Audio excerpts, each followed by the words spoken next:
Hello guys, ಹೇಗಿದ್ದೀರಾ ಎಲ್ಲರೂ? ನಾನಂತೂ ತುಂಬ ಚೆನ್ನಾಗಿದ್ದೀನಿ, ನೀವು ಕೂಡ ಚೆನ್ನಾಗಿದ್ದೀರಾ ಅಂದ್ಕೊಂಡು ವಿಡಿಯೋ ಸ್ಟಾರ್ಟ್ ಮಾಡೋಣ.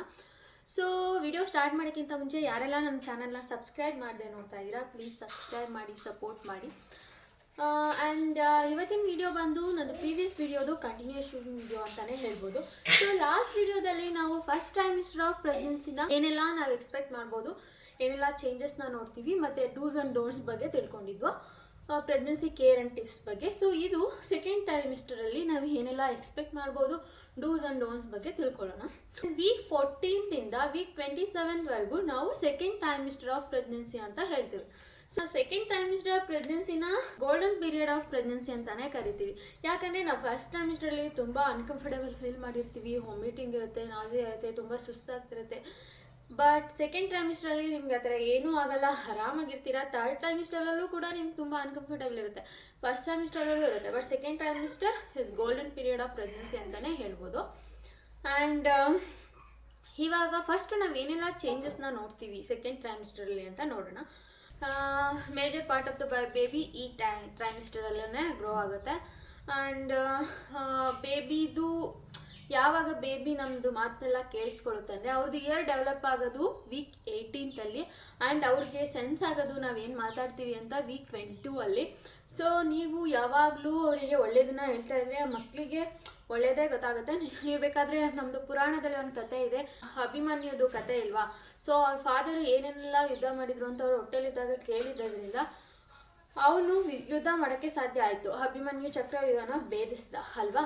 ಸೊ ಅದೇ ರೀತಿ ನಿಮ್ಮ ಮಗುಗೂ ನೀವು ಹೊಟ್ಟೆಲಿದ್ದಾಗ ಒಳ್ಳೆ ಮಾತುಗಳನ್ನ ಹೇಳ್ತಾ ಬಂದರೆ ಅವರು ಕೂಡ ಏನು ಹೇಳಿರ್ತೀರಾ ಅದನ್ನೇ ಕಲ್ತ್ಕೊತಾರೆ. ಫಾರ್ ಎಕ್ಸಾಂಪಲ್, ನಾನು ಜಾಸ್ತಿ ಮೋಸ್ಟ್ ಆಫ್ ದ ಟೈಮ್ ನಾನು ಡಿವೋಷನಲ್ ಸಾಂಗ್ಸ್ನ ಕೇಳ್ತಾ ಇರ್ತಿದ್ದೆ. ಇವಾಗ ನನ್ನ ಬೇಬಿ ನಾನು ಗಣೇಶ ಸಾಂಗ್ ಜಾಸ್ತಿ ಕೇಳ್ತಿದ್ದೆ. ಒಂದು ಗಣೇಶ ಸಾಂಗು ಏಕದಂತಾಯ ವಕ್ರತುಂಡಾಯ. ಇವನ್ ನಾನು ಇವಾಗಲೂ ಆ ಸಾಂಗ್ ಹಾಕಿದ್ರೆ ನನ್ನ ಬೇಬಿ ರಿಯಾಕ್ಟ್ ಮಾಡುತ್ತೆ. ಆ ಸಾಂಗ್ ಹಾಕಿದ್ರೆ ಅವ್ನು ತುಂಬ ಅಳ್ತಾ ಇದ್ರೂ ಸುಮ್ಮನಾಗ್ತಾನೆ. ಇದನ್ನ ನಾನೇ ಪರ್ಸ್ನಲಿ ಅಬ್ಸರ್ವ್ ಮಾಡಿದ್ದೀನಿ. ಸೊ ನೀವು ಆಲ್ಮೋಸ್ಟ್ ಒಳ್ಳೆಯದನ್ನೇ ಕೇಳಿ, ಒಳ್ಳೆಯದನ್ನೇ ಮಾತಾಡಿ. ಈ ಟೈಮಲ್ಲಿ ನೀವು ಮಾಡ್ತೀರಾ ಅದು ನಿಮ್ಮ ಮಗುಗೂ ಕೂಡ ಅಫೆಕ್ಟ್ ಆಗುತ್ತೆ, ಅವರಿಗೆ ಕೇಳಿಸುತ್ತೆ. ವೀಕ್ 22 ಅವರು ನೀವು ಏನು ಮಾತಾಡ್ತೀರಾ ಅದನ್ನು ಸೆನ್ಸಿಬಲ್ ಆಗುತ್ತೆ. ಆ್ಯಂಡ್ ಬೇಬಿಗೆ ಡೇ ನೈಟ್ ಯಾವುದು ಅಂತಲೂ ಗೊತ್ತಾಗುತ್ತೆ, ಡೇ ಟೈಮ್ ಯಾವುದು, ನೈಟ್ ಟೈಮ್ ಯಾವುದು ಅಂತ ಕೂಡ ಗೊತ್ತಾಗುತ್ತೆ.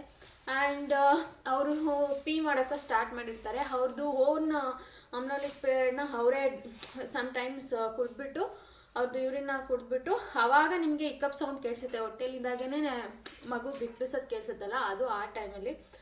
ಆ್ಯಂಡ್ ಈ ಟೈಮಲ್ಲಿ ನಿಮಗೆ ವೆಯ್ಟ್ ಗೇನ್ ಆಗೋಕ್ಕೆ ಸ್ಟಾರ್ಟ್ ಆಗುತ್ತೆ. ಫಸ್ಟ್ 3 ಮಂತ್ಸಲ್ಲಿ ಕೆಲವರಿಗೆ ವಾಮಿಟಿಂಗ್ ಆಗಿ, ನಾಸಿಯಾ ಆಗಿ ವೆಯ್ಟು ಕಡಿಮೆ ಆಗಿರುತ್ತೆ. ಬಟ್ ಸ್ಟಾರ್ಟಿಂಗ್ ಫ್ರಮ್ 4.5 to 5 ನಿಮಗೆ ವೆಯ್ಟ್ ಗೇನ್ ಆಗೋಕ್ಕೆ ಸ್ಟಾರ್ಟ್ ಆಗುತ್ತೆ. ಇದು ಒಬ್ಬರಿಗೆ ಕೆಲವರಿಗೆ 1 kg ಮಂತಿಗೆ ಆಗುತ್ತೆ, ಕೆಲವ್ರಿಗೆ 2 kg ಆಗುತ್ತೆ.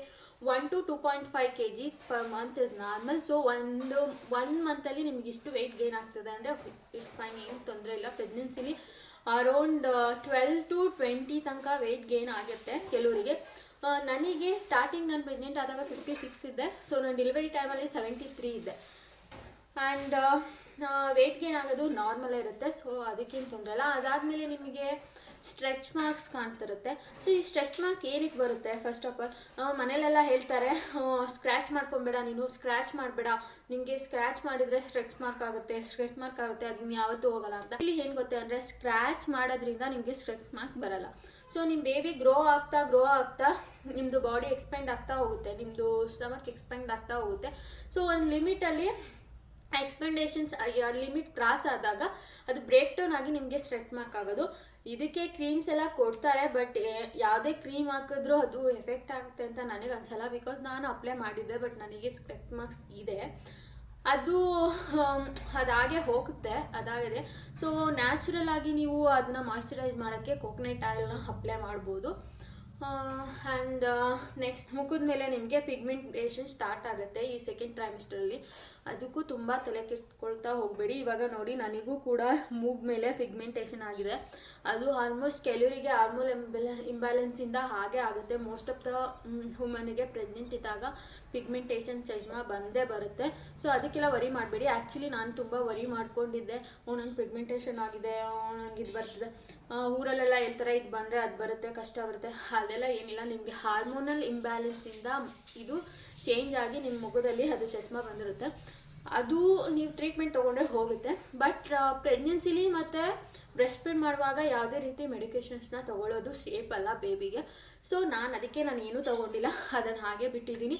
ನೆಕ್ಸ್ಟ್ ನಾನು ಬೇಬಿಗೆ ಬ್ರೆಸ್ಟ್ ಫೀಡಿಂಗ್ ಸ್ಟಾಪ್ ಆದಮೇಲೆ ನಾನು ಮೆಡಿಕೇಷನ್ ಸ್ಕಿನ್ ಡಾಕ್ಟರ್ ಹತ್ರ ತೋರಿಸ್ಬಿಟ್ಟು ಅದಕ್ಕೆ ಏನು ಬೇಕು ಅದನ್ನು ಅಪ್ಲೈ ಮಾಡ್ಬೋದು. ಸೊ ಅದಕ್ಕೆ ಅಂತ ತುಂಬ ತಲೆ ಕೆಡಿಸ್ಕೋತಾ ನನಗೆ ಮಾರ್ಕ್ ಆಗಿಬಿಟ್ಟಿದೆ ಅಂತ ಕೂತ್ಕೊಬೇಡಿ, ಆರಾಮಾಗಿರಿ. ಅದೆಲ್ಲ ಕಾಮನ್. ನೀವು ತಾಯಿ ಆಗ್ತಿದ್ದೀರಾ ಅಂದರೆ ಕೆಲವನ್ನ ಅಕ್ಸೆಪ್ಟ್ ಮಾಡ್ಕೊಳ್ಳೇಬೇಕು, ಕೆಲವುದು ಬಂದೇ ಬರುತ್ತೆ, ಏನೂ ಮಾಡೋಕ್ಕಾಗಲ್ಲ. ನೆಕ್ಸ್ಟ್ ಬಂದು ನಿಮಗೆ ಬ್ಯಾಕ್ ಪೇನ್, ಈ ಸೆಕೆಂಡ್ ಟ್ರೈಮಿಸ್ಟರಿಂದನೇ ನಿಮಗೆ ಬ್ಯಾಕ್ ಪೇನ್ ಸ್ಟಾರ್ಟ್ ಆಗುತ್ತೆ. ನನಗಂತೂ ಸಿಕ್ಕಾಪಟ್ಟೆ ಬ್ಯಾಕ್ ಪೇನ್ ಇರ್ತಿತ್ತು. ನಾನು ಪ್ರೆಗ್ನೆನ್ಸಿಲಿ ನಾನು ಫೇಸ್ ಮಾಡಿರೋ ಒಂದೇ ಒಂದು ಪ್ರಾಬ್ಲಮ್ ಅಂದರೆ ಅದು ಬ್ಯಾಕ್ ಪೇನ್ ಅಂತಲೇ ಹೇಳ್ತೀನಿ. ಬಿಕಾಸ್ ನಾನು ಕಾಲೇಜಲ್ಲಿ ಕೂತ್ಕೊಬೇಕಾದ್ರೂ ನನಗೆ ಸರಿ ಕೂತ್ಕೊಳ್ಳೋಕ್ಕೆ ಆಗ್ತಿರಲಿಲ್ಲ, ತುಂಬ ಕಷ್ಟ ಆಗ್ತಿತ್ತು.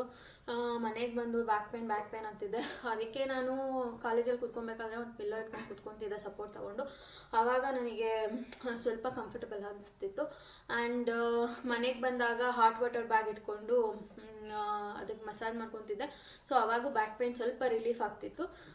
ಇದು ಕಾಮನ್, ಎಲ್ಲರಿಗೂ ಬ್ಯಾಕ್ ಪೇನ್ ಬಂದೇ ಬರುತ್ತೆ. ಸೊ ಬ್ಯಾಕ್ ಪೇನ್ ಇದೆ ಅಂತ ಅದನ್ನೇ ಸುಮ್ಮನೆ ರೆಸ್ಟ್ ತೊಗೊಳೋದಲ್ಲ, ವಾಕ್ ಮಾಡ್ತಾ ಇರಿ, ಆ್ಯಕ್ಟಿವ್ ಆಗಿರಿ, ಆವಾಗ ಸ್ವಲ್ಪ ಬ್ಯಾಕ್ ಪೇನ್ ಕಡಿಮೆ ಅಂತ ಅನಿಸುತ್ತೆ. ಅದಾದಮೇಲೆ ಲೆಗ್ ಕ್ರ್ಯಾಂಪ್ಸ್ ಬರುತ್ತೆ. ಸೊ ನನಗೂ ಬರ್ತಿತ್ತು, ಕಾಲು ನೋವು ಬರ್ತಿತ್ತು. ಇರೋರ ಹತ್ರ ಕಾಲನ್ನ ಮಸಾಜ್ ಮಾಡಿಸ್ಕೊಬೋದು, ಕಾಲನ್ನ ಹೊತ್ತಿಸ್ಕೊಬೋದು, ಆವಾಗ ಕಾಲು ನೋವು ಕಡಿಮೆ ಆಗುತ್ತೆ. ಇದೆಲ್ಲ ಕಾಮನ್. ಲೆಗ್ ಕ್ರ್ಯಾಂಪ್ಸು ಮತ್ತು ನಿಮಗೆ ಬ್ಯಾಕ್ ಪೇನ್ ಬರೋದೆಲ್ಲ ಕಾಮನ್ ಪ್ರೆಗ್ನೆನ್ಸಿಲಿ. ಸೊ ನೋ ವರೀಸ್, ಏನು ಹೆದರ್ಕೊಳ್ಳೋಕೆ ಹೋಗಬೇಡಿ. ಅದಕ್ಕೆ ನೀವು ಏನು ಇದು ಮಾಡಬೇಕು ಅದು. ಆ್ಯಂಡ್ ಈ ಟೈಮಲ್ಲಿ ಹೊಟ್ಟೆ ಕೂಡ ಬರೋಕ್ಕೆ ಸ್ಟಾರ್ಟ್ ಮಾಡಿರುತ್ತೆ ನಿಮಗೆ. ಸೊ ಆವಾಗ ನಿಮಗೆ ಸ್ಲೀಪಲ್ಲಿ ಡಿಸ್ಟರ್ಬೆನ್ಸ್ ಆಗುತ್ತೆ, ಮಲ್ಕೊಳ್ಳೋಕ್ಕೆ ತುಂಬ ಕಷ್ಟ ಆಗ್ತಿರುತ್ತೆ. ಸೊ ಇವಾಗೆಲ್ಲ ಫ್ಯಾನ್ಸಿ ಪ್ರೆಗ್ನೆನ್ಸಿ ಪಿಲ್ಲೋಸ್ ಬಂದಿದೆ. So you can invest to that. ನಾನೊಂದು ಪ್ರೆಗ್ನೆನ್ಸಿ ಪಿಲ್ ತೊಗೊಂಡಿದ್ದೆ, ಅದನ್ನ ನಿಮಗೆ ರಿವ್ಯೂ ಮಾಡ್ತೀನಿ ನೆಕ್ಸ್ಟ್ ವಿಡಿಯೋದಲ್ಲಿ. ಸೊ ಅದರಿಂದ ನೀವು ಕಂಫರ್ಟಬಲ್ ಆಗಿ ಮಲ್ಕೊಬೋದು, ನಿಮ್ಮದು ಹೊಟ್ಟೆಗೂ ಪ್ರೆಷರ್ ಬೀಳಲ್ಲ. ಆ್ಯಂಡ್ ಲೆಗ್ಗು ನಿಮಗೆ ಊತ ಬರುತ್ತೆ ಈ ಟೈಮಲ್ಲಿ. ನನಗೂ ಊತ ಸ್ಟಾರ್ಟ್ ಆಗಿತ್ತು ತುಂಬ. ಅದೇ ಎಲ್ಲರೂ ಹೇಳ್ತಾರೆ ಬಿ ಪಿ ಜಾಸ್ತಿ ಇದ್ದರೆ ಊತ ಬರುತ್ತೆ ಅಂತ. ಬಟ್ ನನಗೆ ಬಿ ಪಿ ನಾರ್ಮಲೇ ಇತ್ತು, 120/80 ಇತ್ತು ಥ್ರೂಔಟ್ ದ ಪ್ರೆಗ್ನೆನ್ಸಿ. ಆದರೂ ನನಗೆ ಕಾಲು ಊತ ಬಂದಿತ್ತು. ಕೆಲವರಿಗೆ ಬರುತ್ತೆ, ಡಾಕ್ಟರು ಕೂಡ ಹೇಳಿದ್ರು ಏನಿಲ್ಲ, ತೊಂದರೆ ಇಲ್ಲ, ನೀವು ಮಲ್ಕೊಬೇಕಾದ್ರೆ ಕಾಲ ಹತ್ರ ಪಿಲ್ಲೋ ಇಟ್ಕೊಂಡು ಮಲ್ಕೊಳ್ಳಿ ಅಂತ ಹೇಳಿದರು. ಸೊ ನಾನು ಹಾಗೆ ಮಾಡ್ತಿದ್ದೆ. ಅವಾಗ ಸ್ವಲ್ಪ ಕಡಿಮೆ, ಕಾಲು ತುಂಬ ಊತ ಇತ್ತು ನನಗೂ ಕೂಡ, ಬಟ್ ಬಿ ಪಿ ನಾರ್ಮಲ್ಲೇ ಇತ್ತು. ಆ್ಯಂಡ್ ಇನ್ನೇನು ಎಕ್ಸ್ಪೆಕ್ಟ್ ಮಾಡ್ಬೋದು ನೀವು ಈ ಟ್ರೈಮಿಸ್ಟರಲ್ಲಿ ಅಷ್ಟೊಂದು ವಾಮಿಟಿಂಗ್ ಏನೂ ಇರಲ್ಲ. ಸೊ ನೀವು ನಿಮಗೆ ಏನು ಫುಡ್ ಕ್ರೇವಿಂಗ್ಸ್ ಆಗುತ್ತೆ ಅದನ್ನ ಟ್ರೈ ಮಾಡ್ಬೋದು.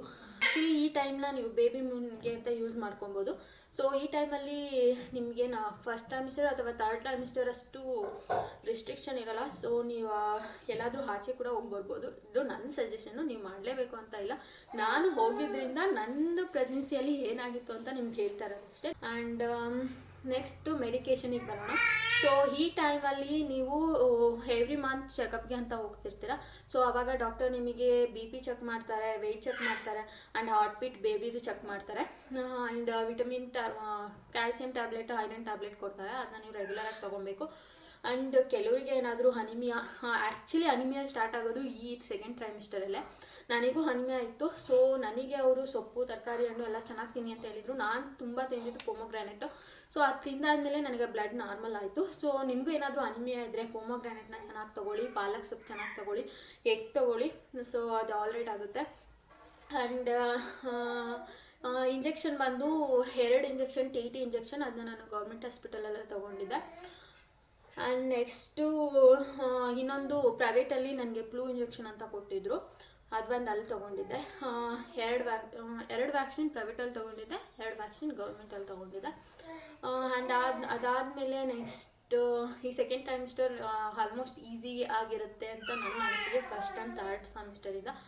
ಆ್ಯಂಡ್ ನೆಕ್ಸ್ಟ್ ಬಂದು ಈ ಟೈಮಲ್ಲಿ ನಿಮಗೆ ಸ್ಕ್ಯಾನ್ ಬಂದು ಅನಾಮಲಿ ಸ್ಕ್ಯಾನ್ ಮಾಡ್ತಾರೆ, ಅದು 5th ಮಂತಿಗೆ. ಸೊ ಆ ಸ್ಕ್ಯಾನಲ್ಲಿ ನಿಮಗೆ ತುಂಬ ಚೆನ್ನಾಗಿ ಬೇಬಿ ಗ್ರೋತ್ ಹೇಗಿದೆ ಅಂತ ಕ್ಲಿಯರಾಗಿ ನಿಮಗೆ ಕಾಣುತ್ತೆ.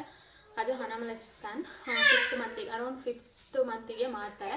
ಸೊ ಈ ಸ್ಕ್ಯಾನ್ನ ಮಿಸ್ ಮಾಡ್ಕೊಬೇಡಿ, ಮಾಡಿಸಿ. ಆ್ಯಂಡ್ ನೆಕ್ಸ್ಟ್ ಬಂದು ಸ್ಕ್ಯಾನ್ ಎಲ್ಲ ಆದಮೇಲೆ ಅವ್ರ ಡಾಕ್ಟರ್ ನಿಮಗೆ ಏನು ಸಜೆಷನ್ ಮಾಡಿರ್ತಾರೆ ಆ ಮೆಡಿಕೇಷನ್ನ ತೊಗೊಳ್ಳಿ. ಸ್ಟಮಕ್ ಹತ್ರ ಒಂದು ವರ್ಟಿಕಲ್ ಲೈನ್ ಕೂಡ ಬರುತ್ತೆ, ನನಗೂ ಬಂದಿತ್ತು, ಅದು ಹೋಗುತ್ತೆ, ನನಗೆ ಇವಾಗ ಹೋಗಿದೆ. ಆ್ಯಂಡ್ ನಿಮ್ಮ ಬೇಬಿ ಜೊತೆ ನೀವು ಮಾತಾಡ್ತಾ ಇರಿ ಅವಾಗವಾಗ. ಆ್ಯಂಡ್ ಬುಕ್ಸ್ನ ಓದಿ, ಅದು ಬೇಬಿಗೆ ಕೇಳಿಸುತ್ತೆ ಈ ಟೈಮಲ್ಲಿ. ಆ್ಯಂಡ್ ನೆಕ್ಸ್ಟ್ ಬಂದು ಇಷ್ಟೇ, ಸೆಕೆಂಡ್ ಸೆಮಿಸ್ಟರಲ್ಲಿ ನಿಮಗೆ ಅಷ್ಟೊಂದೆಲ್ಲ ಏನು ಕಷ್ಟದ್ದೇನೂ ಇರಲ್ಲ. ಈ ವಿಡಿಯೋ ನೋಡಿದ್ದಕ್ಕಾಗಿ ಧನ್ಯವಾದಗಳು. Thank you guys. ಯಾರು ನನ್ನ ಚಾನಲ್ನ ಸಬ್ಸ್ಕ್ರೈಬ್ ಮಾಡದೆ ನೋಡಿದ್ರಿ, ಪ್ಲೀಸ್ ಸಬ್ಸ್ಕ್ರೈಬ್ ಮಾಡಿಕೊಡಿ. Thank you for watching. Thank you.